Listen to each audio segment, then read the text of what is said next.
Hi, I'm Barry Sahajian, and this video is what a bass player can do with jazz standards. I've already produced a few videos on how to build jazz lines using common approach tones and how to use arpeggios appropriately and make them sound jazzy. There's a link right above where you can review some of these ideas on how to build jazz lines. This is the way I learned. I learned about creating the jazz lines before I actually applied them to the standards. If you're interested in learning jazz, it would be my pleasure to help you out. Please subscribe, hit the bell to be notified of all the videos yet to come, like and comment. I'm going to start out with a very common standard, autumn leaves, which most jazz players learn right up front. It's famous at jam sessions and it's great fun to play and makes a lot of sense. This is a breakdown of autumn leaves. I put the measures symmetrically so you can understand the form a little better and the chord changes in progression. Okay, let's talk about the form right up front. This is the 32 bar form and it is an AAB form. Let me explain. So the A section, which is right here, it goes from one repeat sign to the next and repeats twice. So you have an A and an A. Each of the A sections are 8 measures long. Okay, now the B section, which is right here, is 16 measures long. And the phrasing kind of goes in 4-bar sections of 2 5s. 1, 2, 3, 4. And that would be your entire B section. So you have A, 8 measures, A again repeated, 8 measures, B, 16 measures, a total of 32 measures. 32 bar form, AAB. Let's go through the theory and the harmony. So we have a 2, 5, 1 in the key of G, A minor 7th, D 7th, G major 7th, and then it goes to the 4 chord. So 2, 5, 1, 4 in the key of G. The next section is a 2, 5, 1 of E minor, which would be the relative minor, the minor key based on a G. So we have 2, 5, 1 of G, which is the 1 chord, to the 4 chord. We have 2, 5, 1 to the E minor, which is the relative minor. So the beauty of studying this song is you're getting a minor progression and a major progression all on the same song, and it is totally diatonic, which means exclusively using notes from the G major scale. Now we're working on the B section. The B section is right here, and as you see, it's 4 sets of 4 measures long, and each system is a 2, 5, 1. We start with the F sharp minor 7 flat 5 to the B 7 to the E minor, which is a 2, 5 of the relative minor, E minor, in the key of G major. That will be the same progression that is used in measures 4 through 8 in the A sections. Next, we have a 2, 5, 1 of G major, A minor 7th, D 7th, G major 7th, 2, 5, 1 of G. The next 4 measures, once again, is a little different and is a little more involved, and I'd like to explain that. Take the time. 2, 5, 1 of E minor, which is the relative minor. But this time, it was extended into a back-cycling thing. So we back-cycled from the E minor, which is the relative minor. And how that works is, this is a 2, 5 of a 2, 5 of a 2, 5 to the E minor, which is the relative minor in G. I know that's a lot to take in, but if it doesn't make sense now, it will in the future. But right now, we are involved in analyzing this tune, the harmony, and trying to get to the next stage where we're going to build some lines so you can improvise. Now that we've gotten through the theory and the talking and the explanations, let's do some playing. But before we do that, there's one more thing we have to take care of. We need the harmony. We need chords. So what I'm going to do is I'm going to play the chords on the bass with a nice jazz drumming line, and we'll use that. But for now, take a look at this, and I'm going to give you some neck diagrams if you'd like to do it yourself. Here it is.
At this point, I'd like to talk about the importance of hearing the song performed by a vocalist. I think one of the finer examples I've ever heard of someone covering this tune is a vocalist by the name of Eva Cassidy.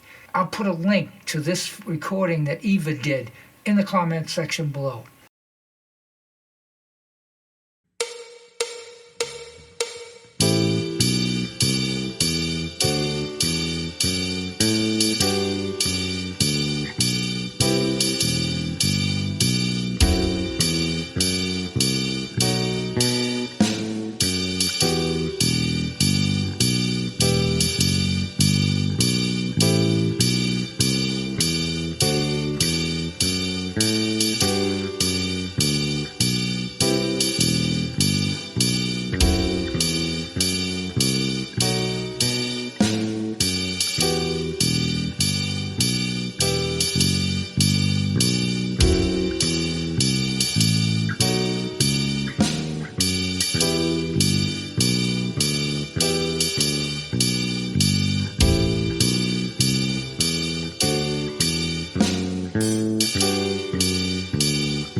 Right now, I'm going to show you the approach I used in creating my walking bass lines so you can learn them and use them yourself. I kept it pretty simple, not too simple that it would sound boring. I also repeated some of the lines in another part of the song, and this happens not so frequently with an seasoned bass player. They play, they have a better vocabulary and they play different things, move all over the neck, and you haven't got the advantage of that unless you've been playing for a period of time and using this, which I'm assuming you are not because you're here trying to learn. We have the root, the second, which works great. Even though it's not a chord tone, it's an extended, it's actually the ninth or the major second. And then the minor third, which is golden, and the fifth right here. That makes a very strong walking bass line. You can use it on any minor chord, minor seventh chord. That same approach of using the second or the nine.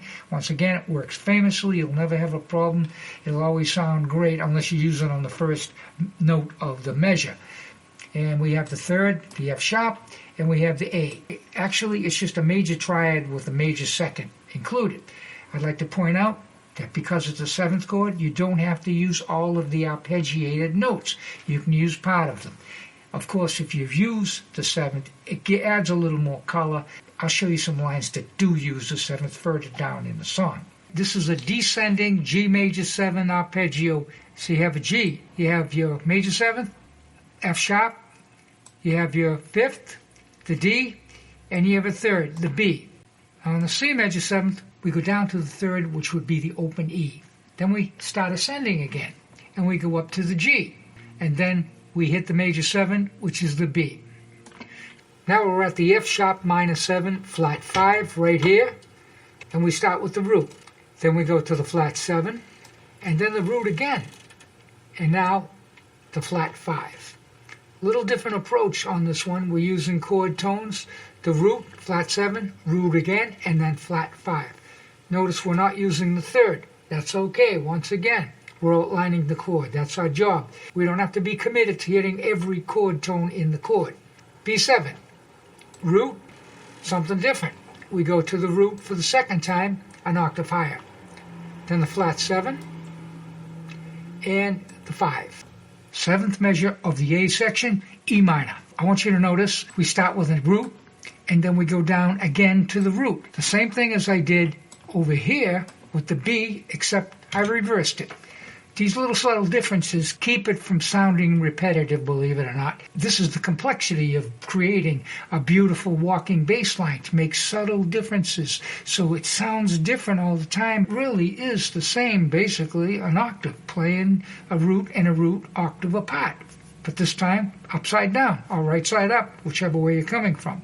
So next we have our third, the G, and we have the fifth. So we have the root, third, and fifth.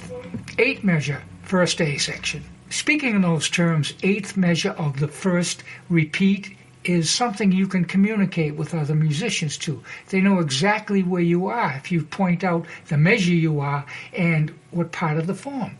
The A form. We have only gone through the first A, so we call it 8th measure of the first A section. We'll tell another musician exactly where you're at if you have to communicate, and that's important too. So anyway, we are on the 8th measure, as I said, and this would be an E minor again. We have the E, then we have second degree, which is an F sharp or a 9, whichever way you want to look at it. We have the G, which is a minor third, and then we have the B. Now we're on B section right here. Starts on the F sharp minor 7 flat 5, and the first note would be an F sharp, and then an E, which would be 1 flat 7, and then we have flat 5 and flat 3. This, by the way, is the full arpeggio descending from the root. Next, B7th. Okay, this is a familiar pattern we've used already, and I'll just go through it real quick. You understand it already, I hope. B, which is the root. C sharp, which is the second or the 9th degree. D sharp, which is the major third. And F sharp, which is the 5th. 1, 2, 3, 5. E minor 7. We start with the root, going down to the G on the 3rd fret of the E string. Then we go up to the B. As you can see, the arpeggio starts ascending here. So the first note descends to the 3rd, and the next 3 notes ascend to the flat 7, and that would be the D. Next, we take the E, and it descends down the arpeggio, going from E to the flat 7 D, to the 5 B, to the flat 3. Now that's exactly what happened over here with the F minor. Root, flat 7, flat 5, and 3. I'd like to accelerate the speed I'm going through this lesson because everything is starting to repeat itself. I think that I got my point across that simple and explicit notes that match the chord or chord tones are the most important things you can do, but you can expand on it in a lot of different ways. But you can't do that until you understand how to connect the dots for the arpeggios and passing tones and scale tones and put them all together so they make sense. If you don't, it just turns into a big mess of confusion, not pleasing to the ear. 1, 2, flat 3, 5. This one again. 1, 2, 3 major, 5. G major 7 arpeggio descending. 1, major 7th, 5, 3. G major 7th repeated for the second time. 1, and then you go up to the 5, down to the 3, and then the 1 again. 1, 5, 3, 1. The F sharp minor 7 flat 5. 1, flat 3, flat 5, flat 3. Basic. In this case and a couple of the other ones, it was just a triad, but that worked just fine. First note is a B, the root. Then your second note is the second degree, which is a C sharp. And then chromatically up from there, you get the D, natural. And then chromatically up from there, you get a D sharp. And the next note is another half step up chromatically, would be the E. So you have this chromatic line going from here all the way to here.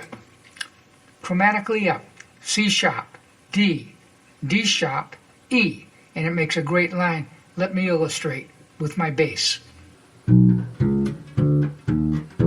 I discussed this earlier on this video about the harmonic structure of the song, and this would be the 2-5 of the 2-5.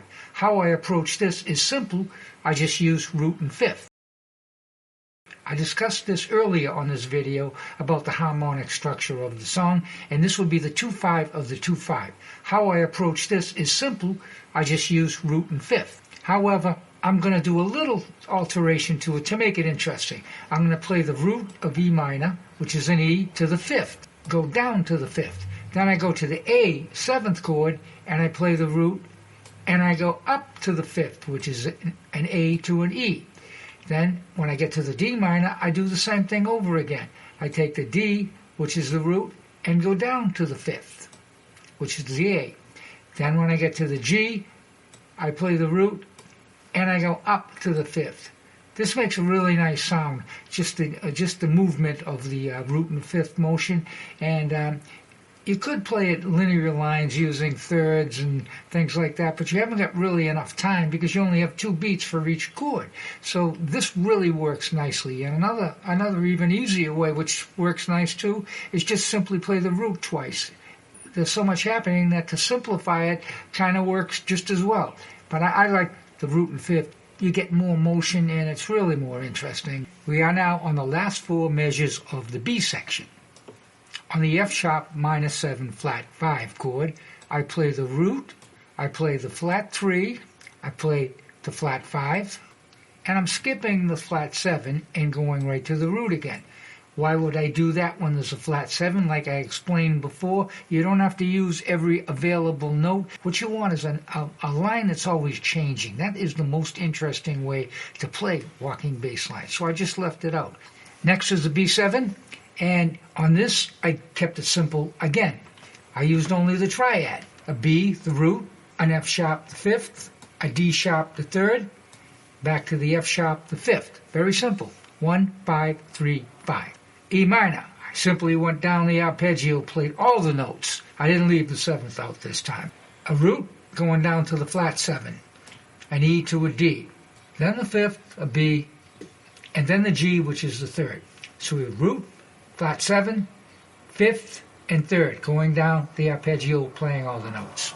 Now we're on the last measure of the tune. I kept it simple again. In the last measure, I played all the notes of the arpeggio descending. In this one, I just played the triad, and I played a root from the low E, the 3rd, the 5th, the B, back to the 3rd, the G. This final section of the video is devoted to learning solo. I decided to start with the chromatic approach plus arpeggios. If this is your first step at creating solos, the whole idea is to get through the song with something and not make a mistake and build some confidence and your vocabulary at the same time. So I'm going to play this fast so you can get the feel for it and the melodic sense of it. Then I'm going to play it very slow, the whole 32 measures, and after that I'm going to break it down measure by measure like I did with the walking lines.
Right now, I'd like to break down what I did in that solo. Basically, it's using chromatic approaches to chord tones, a very simple way to create a solo, and hopefully it'll get you through the song with a very simple approach, which you can create a very simple solo. We start with the root. The next thing we do is go below the root to a chromatic approach. That will be the next note, the G sharp. Back to the root, and then we go to the 3rd. So what's happening here is you're creating a little tension because you're putting that approach to the root. So it goes root, approach, root, and you hear that little bit of a jazz sound to your line. And then it goes to the third, which is solid as a rock. That's basically the concept I'm using throughout the 32 measures, but I'm using different ways of approaching it, and I mix it up a little so it doesn't sound like you're using the same thing over and over again. Once again, I stress that idea of making it move and always being different, and that keeps the interest up. So we're on the G major 7th, and we have a root. We have approach from below. We have a root again, and we have a third. Root C. Approach from below is a B. It's also a chord tone, but we'll look at it like an approach tone because it's following suit. Root, and then we go to the third. F sharp minor 7 flat 5. We're going to do something different. Root, and this time we're going to use a chord tone, which would be a flat 7, and the root again, and the flat 5. Now we land on the flat 5 instead of the third, so that's a little different, and like I said, diversity. B7th, root, half step approach, root, and third. E minor 7, we have the root, we have the chromatic approach from below, we have the root again, and we have our minor third right there. Once again, we're going to do something a little different. Since we're repeating the E minor, we're going to approach the third, the minor third. So you have minor third, approach to the third, third again, and fifth. A little different. So that covers our A section. We are now working on the B section, and this would be the first measure of the B section, which would be an F sharp minor 7. A root, F sharp, to an approach note, an F natural, back to the root, and then to the minor third. We're at the B7 now. The B7 has a root, an approach note, and going back to the root, and a major third going below. We're working on the E minor 7. So we have root, we have approach note going back to the root, and then we have the minor third. Then we have an approach note going to the minor third and then to the fifth. After we go to the fifth, on the tie, we go back to the third, approach note going back to the third.